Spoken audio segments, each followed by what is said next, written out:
വിനോദസഞ്ചാരികളുടെ സ്നേഹതീരമാണ് വർക്കല. അറബിക്കടൽ താലോലമാട്ടുന്ന തങ്കത്തൊട്ടിൽ.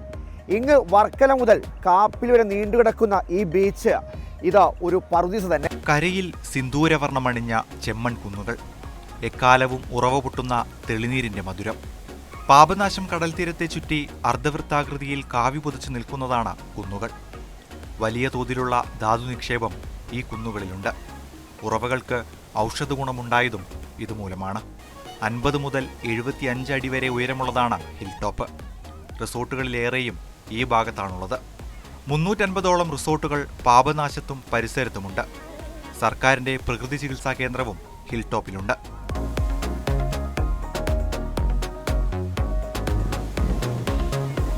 സഞ്ചാരികളുടെ ബൈബിൾ എന്നറിയപ്പെടുന്ന ലോൺലി പ്ലാനറ്റിൻ്റെ മാഗസിനിൽ ഇടം പിടിച്ച ഒരു ബീച്ചാണ് നമ്മുടെ വർക്കല. അതായത് ലോകത്തെ കണ്ടിരിക്കേണ്ട 100 ബീച്ചുകളിൽ ഒരു ബീച്ച്. ഇതിന് പുറമെ ഇനി ഇന്ത്യയിൽ നിന്നുള്ളത് മറ്റൊരു ബീച്ച് ഗോവയിലെ പലോനം ബീച്ചാണ്. അതായത് ഇതിൻ്റെ സൗന്ദര്യം അത് വല്ലാത്തൊരു സൗന്ദര്യമാണ്.